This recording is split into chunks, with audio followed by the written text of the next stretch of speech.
Olá, sejam bem-vindos ao canal Engenharia de Software com ênfase no ML. Eu sou o professor Gilianes Guedes e eu já atuo na área de modelagem de software há vários anos. Eu tenho 4 livros publicados sobre o assunto e eu já ministrei diversas palestras e cursos técnicos sobre modelagem de software utilizando a linguagem ML.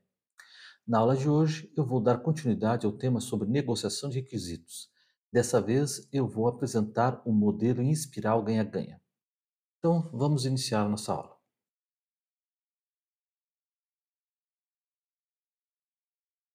Então, essa é a terceira aula sobre negociação de requisitos. Como eu falei, nós vamos trabalhar sobre o Win-Win Spiral Model, ou modelo espiral ganha-ganha.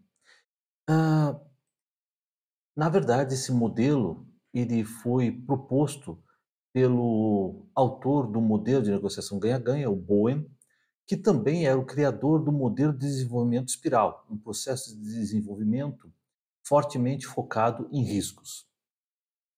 Então, esse modelo, então, ele é uma combinação do modelo de negociação ganha-ganha e do modelo de desenvolvimento em espiral. Ele tenta combinar as duas vantagens, as boas características, tanto do modelo como do processo. Então, de acordo com os autores, o Bowen e o Kiptati, ah, uma dificuldade ou uma deficiência do modelo em espiral era determinar qual era a origem dos objetivos e restrições das partes interessadas, bem como as alternativas elaboradas para solucionar conflitos ou contornar, mitigar riscos. Então, com a criação do modelo espiral ganha-ganha, isso é solucionado por meio da adição de 3 atividades que são colocadas, que são posicionadas, hã, logo no início de cada ciclo espiral, antes das atividades particulares do processo de desenvolvimento espiral. Então, essas atividades elas são, primeiramente, identificar as partes interessadas-chave relacionadas a cada ciclo. Quais são as partes interessadas que são mais afetadas ou que mais afetam, mais influenciam aquele ciclo de desenvolvimento. Lembrando que o modelo de espiral ele possui vários ciclos de desenvolvimento. A segunda atividade é identificar quais são as condições de ganho dessas partes interessadas. Lembrando que condições de ganho são as condições de vitória. Elas identificam os objetivos, a- as necessidades, as restrições que determinadas partes interessadas desejam alcançar ou precisam atender. E a terceira atividade é negociar reconciliações ganha-ganha das condições de ganho das partes interessadas, ou seja, chegar a situações em que o mínimo essencial das condições de ganho de cada parte interessada em conflito é satisfeito, para que todas as partes interessadas saiam satisfeitas da negociação ou minimamente satisfeitas, que a essência de seus objetivos seja atendido pelo menos. O objetivo de uma negociação é que todos saiam satisfeitos. Não se trata de uma vitória de uma parte interessada sobre as outras. É que todas as partes interessadas se sintam vencedoras. Isso é uma vitória real. Caso contrário, é uma imposição. Bom, continuando. Aqui nós temos uma figura que representa o, o modelo espiral ganha-ganha. Então, as primeiras 3 atividades são inseridas hã, na frente das outras atividades do modelo espiral.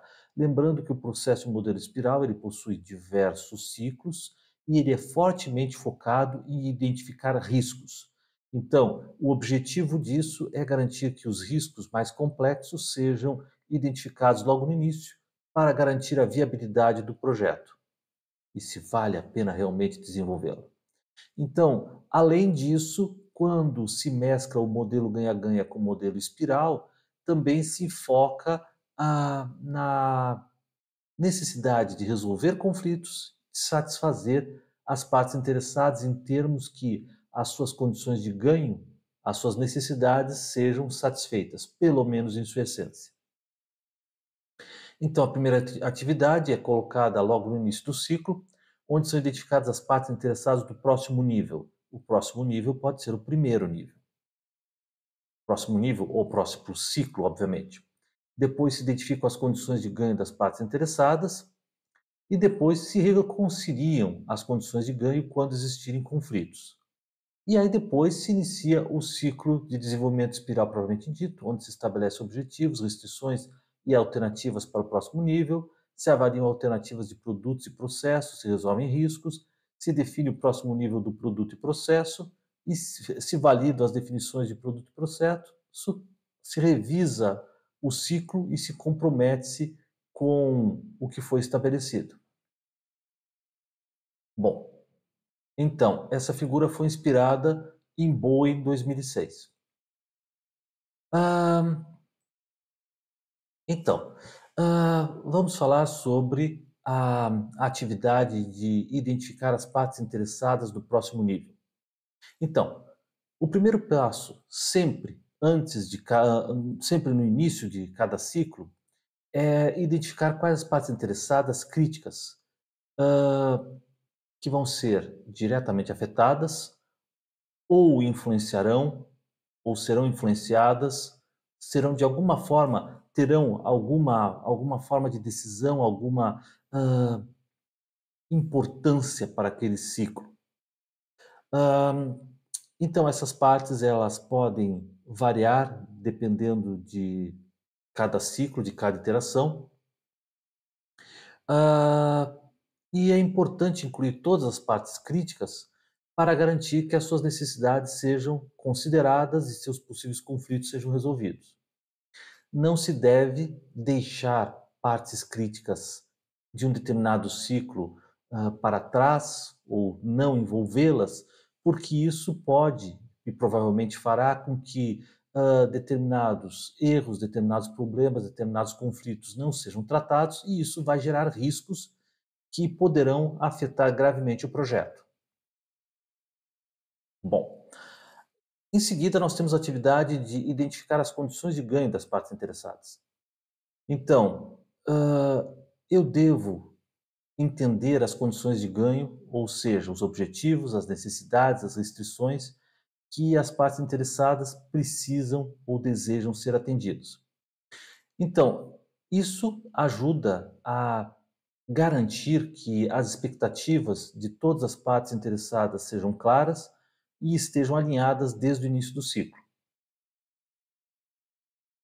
Depois nós passamos para a atividade de reconciliar as condições de ganho. Então, essa atividade é realizada se ocorrerem conflitos, o que é relativamente comum. Então, podem surgir conflitos entre as condições de ganho das partes interessadas. Então, nesse momento, é necessário identificar a questão, identificar o conflito e reconciliar esse conflito. Então, deve-se encontrar compromissos entre as partes interessadas ou soluções que satisfaçam a todas as partes interessadas de maneira minimamente aceitável. Então, o processo de reconciliação ele pode envolver negociação, trocas de concessões, ceder de um lado, ganhar de outro, e a criação de soluções inovadoras. Aqui nós vamos apresentar um exemplo simples de aplicação do modelo espiral ganha-ganha. Então, nós temos o seguinte cenário. Novamente, nós vamos trabalhar com a empresa global de entregas de encomendas. Então, essa empresa ela está desenvolvendo um novo sistema de controle de encomendas para gerenciar suas operações internacionais. A empresa possui muitas filiais espalhadas pelo globo e utiliza distribuidoras parceiras nas regiões em que ela não atua. Então, a organização ela possui uma divisão que é denominada gerência de encomendas, que por sua vez possui dois departamentos, que são o departamento de filiais e o departamento de distribuidoras parceiras. Esses departamentos são subordinados à gerência de encomendas. E a gerência de encomendas ela precisa trabalhar em conjunto com o departamento de tecnologia de informação para garantir, para assegurar que o novo sistema ele irá atender às necessidades de todos os envolvidos. Bom, então a gerência de encomendas era responsável, como o nome já diz, por coordenar todas as operações de entrega de encomendas pelo globo e ela precisa garantir que o sistema irá funcionar de forma eficiente tanto nas filiais como nas distribuidoras parceiras. O departamento de filiais, ele coordena as diversas filiais da empresa que são responsáveis pela entrega direta e pelo rastreamento das encomendas, para determinar em que local, em que situação se encontra determinada encomenda. O departamento de distribuidoras parceiras, o nome já diz, ele coordena as diversas distribuidoras parceiras que precisam de acesso ao sistema. O objetivo é fornecer informações atualizadas sobre as encomendas. E também garantir que as encomendas atribuídas às distribuidoras parceiras sejam devidamente entregues no prazo estabelecido. Finalmente, o Departamento de Tecnologia da Informação, ele é responsável pela infraestrutura técnica da empresa e pelo desenvolvimento e manutenção desse sistema. Bom, então, no primeiro ciclo, nós vamos identificar as partes interessadas do próximo nível. Lembrando que, nesse exemplo, nós vamos identificar 2 ciclos. Na verdade, o nosso interesse nessa aula é identificar as atividades ganha-ganha.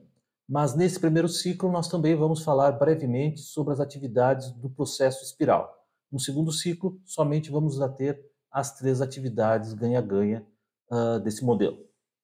Então, o gerente de projetos, na atividade de identificar as partes interessadas do próximo nível, determinou que as partes interessadas críticas deste primeiro ciclo são gerência de encomendas, o departamento de filiais, o departamento de distribuidoras parceiras e o departamento de tecnologia de informação.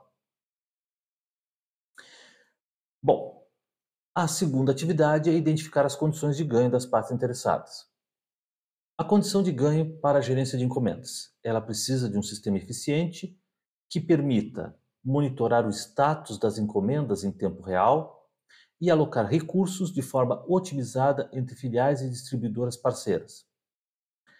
Já o departamento de filiais, a sua condição de ganho é: ele precisa de um sistema que permita a cada filial gerenciar o envio e recebimento de encomendas sem sobrecarregar a infraestrutura local. E a condição de ganho para o departamento de distribuidoras parceiras é que ele necessita de acesso ao sistema para coordenar entregas em áreas onde não há cobertura de filiais da empresa. Então, é necessário entrar em contato com uma distribuidora parceira. Então, ele precisa de informações claras sobre prazos e alocações de rota para que as encomendas alocadas para as distribuidoras sejam entregues de maneira adequada. E, finalmente, com relação ao Departamento de Tecnologia de Informação, as condições de ganho são que ele precisa de um sistema estável, com alta escalabilidade e fácil manutenção. Bom, agora vamos à atividade de reconciliar condições de ganho e estabelecer objetivos. Lembrando que essa atividade só ocorre se houver conflito, mas nessa situação houve um conflito. O conflito identificado foi: o departamento de filiais deseja um sistema local robusto, de tal forma que ele possa lidar com a carga de trabalho.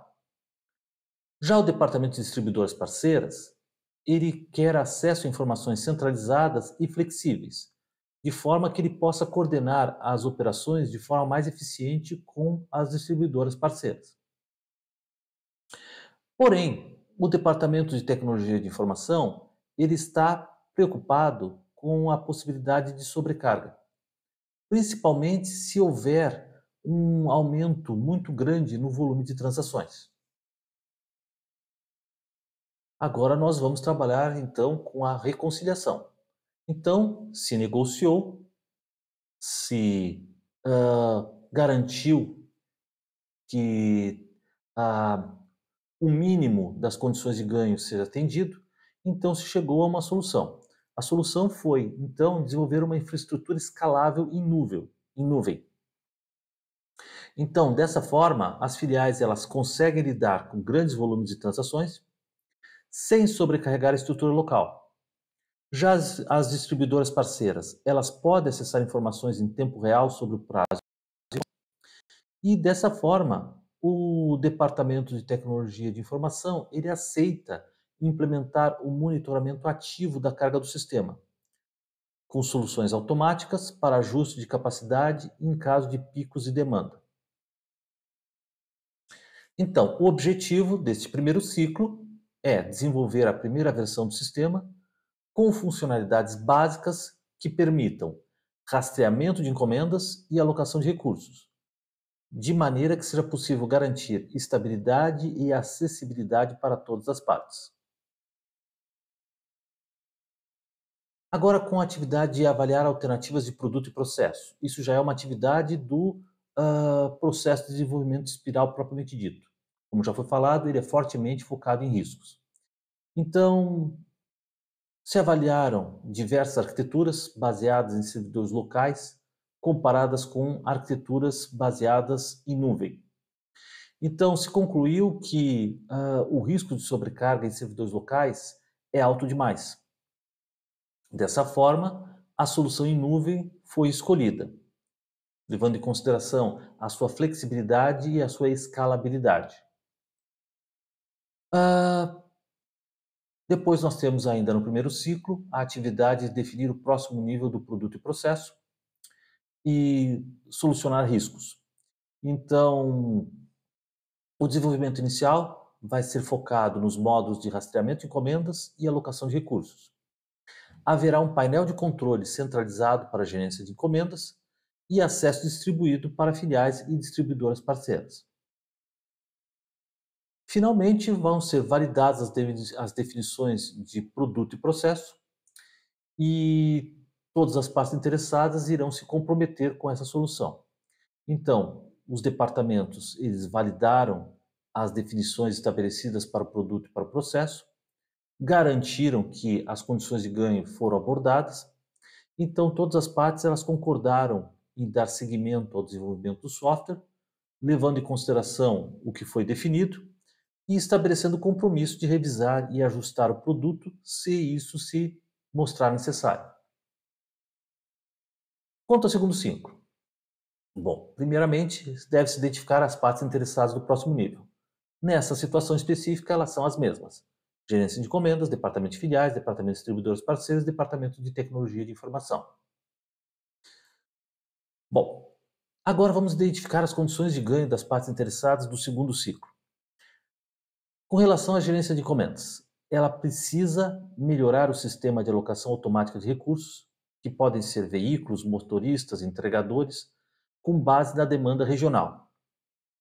Já o departamento de filiais, ele tem necessidade de ferramentas de previsão de demanda, de tal forma que ele consiga prever e organizar melhor os horários de envio e otimizar o uso de veículos, algo não muito fácil de se conseguir.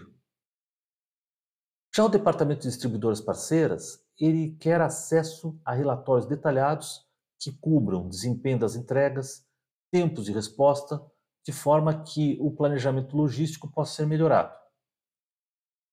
E o departamento de tecnologia de informação, ele deseja garantir que a expansão das funcionalidades possa ocorrer sem comprometer a segurança e o desempenho do software. Bom, e aí nós passamos à atividade de reconciliar condições de ganho e estabelecer objetivos. Lembrando que essa atividade só ocorre se houver conflito. Nessa situação, houve um conflito. O conflito identificado foi: a gerência e o departamento de filiais, eles estão solicitando funcionalidades bastante complexas, de forma que seja possível prever e alocar recursos automaticamente. Prever a necessidade de recursos e alocá-los automaticamente. O departamento de distribuidores parceiras deseja relatórios mais detalhados e maior previsibilidade nas entregas. E isso causa preocupações ao departamento de TI, porque a complexidade é grande, isso deixa ele bastante preocupado, porque complexidade muitas vezes não pode ser totalmente prevista, o nível de dificuldade é difícil de medir, ah, e o tempo e recursos necessários pode ser muito alto. E ele também teme que as novas funcionalidades interfiram no desempenho do sistema. Bom, e agora nós vamos para a fase de reconciliação. Então, após identificar as condições de ganho de cada parte interessada, hã, resolveu-se integrar inteligência artificial ao sistema, de tal forma que será possível prever as demandas e alocar recursos automaticamente.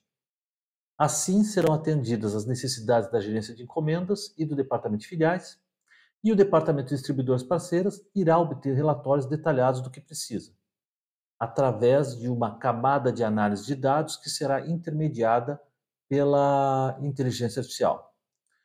O Departamento de Tecnologia de Informação ele concordou em implementar a nova funcionalidade em fases, começando com uma região piloto para testes. Então, o objetivo desse ciclo é desenvolver o módulo de alocação de recursos integrado com inteligência artificial, de forma que seja possível otimização automática de rotas e previsões de demanda e melhorar os relatórios para as distribuidoras parceiras. Bom, agora nós vamos falar das vantagens desse modelo. Então, ele tem quatro vantagens principais, que são foco em soluções colaborativas, flexibilidade, foco na mitigação de riscos e integração de requisitos de diferentes partes interessadas. Vamos falar um pouco sobre cada um deles. Foco em soluções colaborativas. Então, esse modelo, a exemplo do modelo de negociação ganha-ganha, ele também incentiva fortemente a colaboração entre as partes interessadas. Ele promove a negociação para que sejam alcançadas soluções que beneficiem todas as partes interessadas, que as suas condições de ganho sejam minimamente satisfeitas. Ah, ele costuma melhorar o relacionamento entre as partes interessadas, os conflitos, uma vez que eles são solucionados de forma colaborativa, aumentam o relacionamento entre as partes interessadas, ah, ao invés de manter insatisfações e conflitos. Então, ele aumenta a satisfação geral com o produto final, porque todas as partes interessadas serão satisfeitas ou minimamente satisfeitas. O essencial das suas condições de ganho serão satisfeitas. Uma outra vantagem é a flexibilidade. Então, esse modelo é facilmente adaptável a contextos diferentes, projetos diferentes. Então, as condições de ganho e os ciclos, eles podem ser ajustados à medida que o projeto evolui. Mas esse tipo de modelo espiral, ele é mais adequado para sistemas complexos, que exigem muitas iterações e que podem possuir muitos riscos inerentes a ele. Lembrando que o modelo espiral foi projetado, foi criado para situações de identificação e mitigação de riscos. Bom, esse modelo, então, como foi falado, ele tem um foco na mitigação de riscos. Então, uma vez que os riscos eles são identificados e resolvidos, ah, principalmente no início de cada ciclo, então a probabilidade de que esses riscos ocorram, que falhas graves ocorram em etapas mais avançadas do projeto, elas são bastante diminuídas. Então, a possibilidade que ocorra um risco que cause grande impacto no cronograma e no orçamento é bem menor. Então, ah, os problemas maiores costumam ser identificados no início e eles podem ser corrigidos juntamente com os conflitos mais importantes também logo no início do processo de desenvolvimento. Ah, e ele permite também a integração de requisitos de diferentes partes interessadas. Então, esse o modelo ganha-ganha, ele permite que as partes interessadas, ah, que todas as partes interessadas que tenham, mesmo que tenham diferentes expectativas e condições de ganho, sejam ouvidas e sejam consideradas. Então, tenta-se fazer com que o sistema atenda às necessidades essenciais de todos. Então, o produto final ele vai atender ah, o maior número de partes interessadas, preferencialmente todas. Agora nós temos as desvantagens. As desvantagens são complexidade na negociação, demandas de tempo e custo, riscos de estagnação, necessidade de envolvimento constante das partes interessadas e dificuldade de implementação em ambientes altamente competitivos. Vamos falar um pouco sobre cada um. Complexidade na negociação. Bom, hã, isso acontece principalmente quando existem muitas partes interessadas envolvidas. Então, às vezes, é difícil conseguir reconciliar todas as condições de ganho. Além disso, como já foi falado, os modelos de negociação funcionam no momento em que as partes interessadas, elas estão dispostas a negociar, elas estão dispostas a trabalhar colaborativamente para encontrar situações em que atendam às condições de ganho de todos. Então, é necessário que, para se alcançar um consenso, então que a negociação se estenda durante um tempo bastante longo e que pode gerar atraso no desenvolvimento. Ah, Demandas de tempo e custo, uma vez que é uma abordagem bastante demorada, ela pode exigir mais tempo e recursos que outros métodos, principalmente em projetos que tenham muitos ciclos, e isso poderá aumentar bastante os custos do projeto. Então, em situações em que o orçamento ou o cronograma não sejam muito extensos, pode ser difícil aplicar esse modelo. Mas, como já foi falado, o modelo em espiral é mais voltado para projetos complexos, com possivelmente altos riscos e muitos conflitos. Então, ele tem que ser aplicado em situações que exista um cronograma e um orçamento razoável. Bom, existe também o risco de estagnação, que ocorre quando as partes interessadas não chegam a acordo. Então, aí o projeto pode entrar em impasse que vai prejudicar o progresso do desenvolvimento do software. Ah, então, como eu falei, é necessário que as partes interessadas estejam comprometidas com esse modelo, queiram negociar, queiram colaborar umas com as outras. Em situações em que as partes interessadas, nenhuma das partes interessadas esteja disposto a ceder, que querem impor a sua vontade em detrimento das outras, isso pode causar problemas de aplicação desse modelo. Então, outra desvantagem. Ah, É preciso o envolvimento constante das partes interessadas. Isso nem sempre é possível pelo custo ah, que essas partes interessadas têm para a empresa e a sua importância, elas são necessárias em outros projetos, em outras funções, em outros departamentos. Então, isso nem sempre é possível conseguir um envolvimento constante. E o modelo, para ser bem-sucedido, ele precisa do envolvimento ativo e contínuo de todas as partes interessadas. Então, se alguma parte interessada não puder se envolver ou não quiser se envolver, então isso pode causar um desequilíbrio nas condições de ganho. Algumas condições de ganho podem ser melhor atendidas que outras. Então, o resultado final pode não ser tão bom em termos de satisfação de todas as partes interessadas e de solução de riscos. E existe a situação de ambientes altamente competitivos, em que, em determinadas organizações ou projetos, existam grupos de partes interessadas que não aceitam ceder em nada. Então, eles não querem adotar uma abordagem ganha-ganha, eles querem se impor. Então, certos grupos ou certas partes interessadas individuais, elas querem ah, garantir os seus próprios interesses, sem levar em consideração os interesses das outras partes interessadas. Isso pode prejudicar a aplicação do modelo. Então, como eu falei já algumas vezes, esse modelo funciona se as partes interessadas estiverem comprometidas com esse processo, entenderem a sua filosofia, entenderem que não somente as suas condições de ganho têm que ser atendidas, mas também a dos outros. Então, em situações em que existem pessoas maduras e que estejam dispostas a negociar, esse modelo funciona. Em situações onde hajam pessoas que não estão dispostas a ceder que possuem egos superalimentados, que acham que estão sempre certas, que querem impor sua vontade sempre, fica um pouco mais difícil que esse modelo funcione. Então, basicamente, esse modelo ele é vantajoso em projetos complexos que envolvem uma grande quantidade de partes interessadas e que possam envolver riscos implícitos.